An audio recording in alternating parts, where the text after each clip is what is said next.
Hi, welcome to Keto Life Support, where we make your keto life sustainable, fun, and low stress. I'm Kim Howerton from theketonist.com, and I'll be coming to you weekly with some of my keto besties to bring you the practical, real-world keto advice that you need. Quick disclaimer, I am not a doctor, and even if we have a doctor in the house, he or she is not your doctor, and nothing on this show should be taken as medical advice. Always check with a trusted medical professional about your personal medical concerns. Hi, everybody. This is Kim Howerton. I'm the Ketonist, and I think you know these people, but let's check in. Hi, I'm Ken Berry, the birthday boy, and I'm Cindy from Ask Nurse Cindy. So we're really happy to join you here today. We were hanging out to celebrate Kenny's birthday. Yes. He is 50 today. 50. 50. It's a downhill slide, so far as how speed, not It's all over now. Oh, we're not. You're fine. Oh, we're fine. It's your volume button is continuously pushed down. Oh, that's not so good. So, we're keto experts, but not tech experts. That's right. We're here filming a little video. We were talking, though. We have these conversations, and we always think, somebody should really record these conversations, because we are chatting away all the time. And we were talking about one of the things that tends to happen in keto groups, or when you have other keto friends, or you're around other keto people, is you start to judge yourself for not being as good a ketoer as they are. Yeah. And, I am always reminded of this quote, a Teddy Roosevelt quote, which is, comparison is the thief of joy.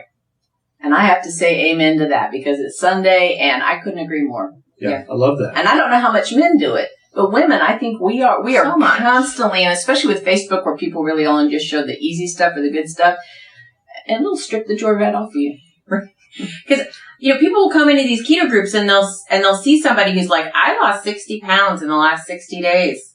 And then usually it's accompanied by many things that are like, and I only did keto on Tuesdays. And I typically, this is how bad I've gotten. I've gotten to the point I click on their name and I scroll back.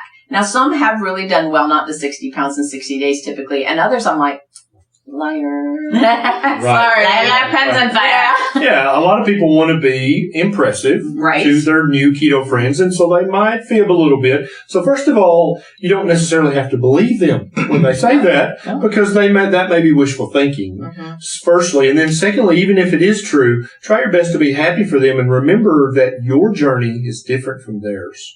And I can't seem to find how to share this. That's okay. We can share it after the fact. We'll share it. Yeah. I mean, one of the things when people ask me, I saw Susie lost X amount of weight and so fast. How can I do that? And I was like, do you really want some advice on how to lose weight faster? First, gain 100 pounds. Right. Because if you gain 100 pounds, you'll lose it. Those first 50 pounds will come off much faster than the 25 you want to lose. But then you still have to lose the 25 that you. It's not a winning approach. Right. So yeah. And it's a rule of thumb, I think, that the last 20 pounds are always the hardest and take the longest. Right? Yeah. Those last 20, your body is trying to put the brakes on the weight loss because it's spooking your body a little bit. And so it's going to take longer. You're going to have to reassure your body by continuing to eat lots of good, healthy fats on keto that everything's fine. There's no famine. I'm healthy. Everything's great. Let's go ahead and get those last 20 off. It may take a month or it may take a year to get the last 20 off. And it's different for every single person, including you. So you have to have patience and just remember that the diet you're eating now is the proper human diet. You are eating the healthiest diet that a human being can eat. And so you're reaping all these health benefits, some of which you know about, some of which you have no idea what you just prevented or what you just reversed. You don't even know what's going on in your body. And so let the weight loss perhaps not be your primary motivation, even though I know it is, but try to let it be your primary motivation. Try to think about how you're lengthening your health span and your lifespan, how you're actually creating more time with your family and your kids and your friends by eating this way. Yeah. I mean, I think the other thing you really have to take into account is we're all so different. Like, I think Cindy is the same in this, so we're different but the same, in that, like, I've been overweight since I was 8 or 9, since I was a kid. And My highest weight was 305. 305, yeah. I mean, so we were both I get it. people that spent the majority of our lives very, very, very heavy. The person you may be comparing yourself to may have just gained weight in the last 5 years. You've got very different metabolic issues with those people. So Absolutely. you really never can compare your results with someone else's. What you have to compare your results with is your old results. Look at the results you used to get living the life you used to live. You are only in competition with yourself. That's no a great one point. else. Yeah. But that's a great point you bring up. If you've been obese since childhood, your weight loss is going to look and feel much, much different than someone who gained 50 pounds with their last pregnancy in their 30s. They're gonna beat you. They're gonna lose that weight faster. It's gonna be easier. It's not gonna be easy, but just less hard than yours. But if you've been obese since childhood, this is going to be a years-long battle that I promise you want to fight. You don't want to give up on, but it will not be a 1 month or a 2 month process. It's going to take a lot longer, but it is worth every second. Right. And so I hear some people saying sometimes, like, I don't even know why I'm doing this anymore. And I'm like, well, you did lose the 70 pounds, but you're no longer lugging around with you. Yeah. And Kim, when you said that, I hadn't really thought of that when you have a lifetime of obesity, the set point within your body's metabolic system to try to keep you alive, it's very confused. And I hadn't really thought of that. Yeah. That's really very interesting because it reassures me that because I lost the first 60 pounds the first year. And then in the next year and a half, it's been 15.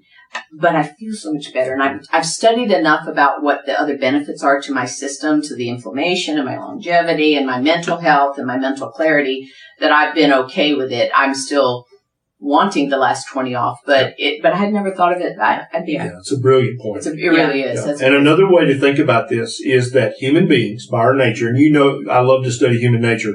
Our nature is to get used to wherever we're at.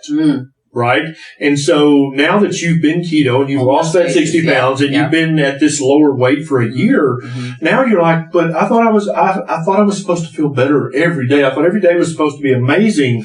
You've gotten used to the new great way you feel. Yeah. And I see this with people who have hypothyroidism and they get on a good medication and they feel great for a while and they're like, I don't think I'm feeling that great anymore. Right. You've gotten used to feeling great. You don't feel the differential anymore. That's your new normal. Right. And a lot of them will stop the medication and they'll be like, no, I was not. I was wrong. Yeah. And that's the same way if you go off keto and you start to gain back the inflammation and the disease and the weight, you'll immediately realize, no, I was feeling pretty damn good. I just forgot how good I felt. Right. And I see that a lot with people like you were just hinting at. Yeah. Like, I don't even know why I'm doing this anymore. Hey, if you need a reminder, go get some Cheetos and Oreos and wear it out. And I promise you'll quickly remember why you're doing this. Well, and my history, I don't know about yours, Kim, but I had tried every available diet multiple times probably. I mean, there should be a blast plaque above the Weight Watchers entrance. You need your own dedicated. I need my own dedicated but what for me, and we talked about this on the previous video, it wasn't sustainable.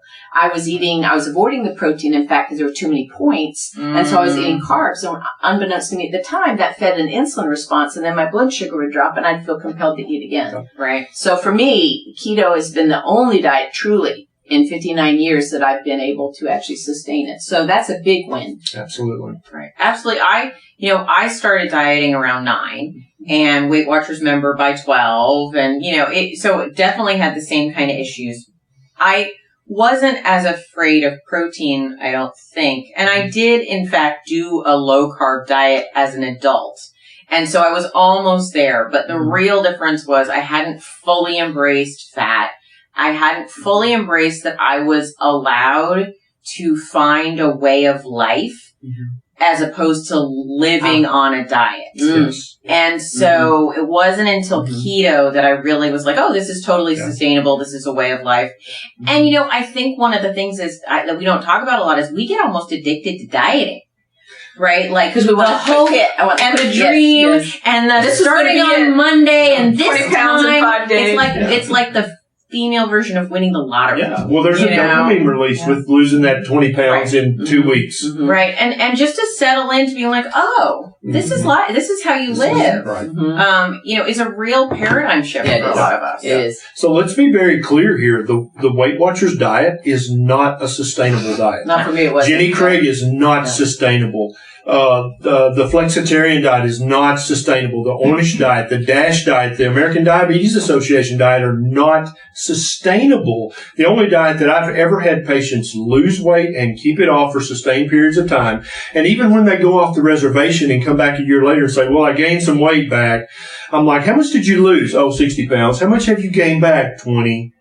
I've never, ever had a single patient who's on the ketogenic way gain all the weight back plus 5 more like you do with Weight Watchers and the other unsustainable calorie restriction diets. It just doesn't work that way. Once you're keto, you never go all the way back. At least I've never met that person. I think it's because there's some phrase, I don't know whose quote this is, but which is like, once you've seen the truth, you can't unsee it. You can't unsee it. And like, once you've lived keto, you might fall off.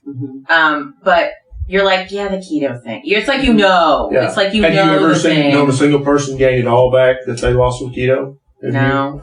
No, but they probably aren't still following me. Right. Maybe not, yeah. They're probably so they might if they have. I'm sure you if could. you're out there, come back. Yeah, come back. But I've not seen it, and I've had hundreds of patients come to the clinic and have gained back 5 or 10 or 20 out of the 60, 70, or 80. Well, and I think a really important thing for most of us, and I think Cindy is the same way as I am here, is I really can't go back. I can't. I know too much. Now, I know my limits. Like, if I am experimenting with making a new dessert, I can have one bite of that dessert and get the flavor and think, okay, how can I make this keto? I can't have a piece. Yeah. I can't. And I can't have. Well, you could, but it would impact you. Well, if I had a piece, you would want it would be too much work for my brain. Yeah. And my poor addict brain would go with that. And so I know that I know my limits, and I know the good news is keto isn't hard. Right. Keto isn't just, I was about to say depraved. That's different. You don't feel deprived. You might be depraved. We don't want to know. And so there's a way that, part of the reason I think we don't see as many people gain all the weight back is because such a high percentage of people are like, I'm just going to make this work. Yep. Yeah. And it's so satisfying. It really is when you eat the good fatty meats. And one of the things I learned years ago, I heard this saying that French women enjoy the desserts, but they say hello and goodbye to it. In other words, they're in the moment because the French people don't multitask. They don't watch TV. They're not on their phone. They sit and face each other, or they sit at a cafe, but they say hello to the one bite, and they really relish it, and they roll it around and get that mouthfeel, and then they swallow it, and then they take a sip of coffee or something, and then they say goodbye, and 2 bites. Because after 2 bites, you're really not enjoying that the same way. That's a great point. Good point. So hello and goodbye. Yeah, that might be a good strategy for some of you, but not all of you. Some people don't need to take that first bite. Right. Even with keto desserts, sometimes you don't need, like you said, the bite. Last night we had a big plate of tiramisu, and I made a lot because I just made too much. And I was like, so I gave people an enormous amount of it because I don't want to take it home, right? And I ate part of it, and I was like, done. Yeah. I'm done with it. I am acknowledging that I'm done. He did, but you got all that. It was his birthday. It was my birthday, so it's okay. Yeah. But I think that's the thing is on keto you can actually be like, okay, I'm good. I'm good here. I've had enough. I know what it tastes like now. Yeah, absolutely. You can always have more later. That's the thing is I don't know what my brain was thinking when I was on this constant roller coaster, but it was like I would have to eat it all for fear that someone would eat it. I don't know. What was that mental, or maybe it was more of an addictive type of thing because sugar, while we need glucose in our body to function, our body's so smart it can make it. We don't need to eat the sugar to keep our blood sugar elevated, where it needs to be. So, but those addictive centers in your brain, they want to tell you need that sugar. Mm-hmm. Absolutely. Yeah. So don't let trying to do better be the worst enemy of doing good. And don't let comparison. Right. It's the thief of joy. Don't let it steal your joy. Yeah. You're doing good things for yourself. And I think if you just are, I was talking to Clarence yesterday, we were talking about how if I don't change anything, my life will pretty much stay on the same trajectory. But even a little change, even if you cut out your fruit, the fruit juices and the processed carbs, even that little change over time, the trajectory of your life really changes over a couple years. Yeah. And I think we're so addicted to big, big and bold, Fast and out. but, constant incremental change. Yes. So powerful. It's compounded interest, It right? is. As It's opposed compounded to, interest. one hit wonders. Absolutely. So, yeah. Yeah. Excellent. Yeah. Slow but sure. All right. Well, thank you guys so much for doing this with me. Fun. Awesome. And Fun. you can find Nurse Cindy at Ask Nurse Cindy, Yes. Dr. Ken Berry, the Ketonist. Thanks, guys. Don't let See ya. comparison be the thief of your joy. Bye, guys. Thank you so much for joining us on Keto Life Support. If you'd like more, you can join our friendly Facebook group, Keto Life Support. Can't find it? Go to ketolifesupport.com. If you ever want to suggest a topic for discussion, that would be the place to do it. We'd really, really appreciate it if you would go to your podcast app and subscribe, because that's awesome. And what would be super awesome is if you'd be so kind as to write a review for us. Though we would love it if that review was awesome, just writing a review is all we ask. So have a fabulous keto week, and we'll see you next time.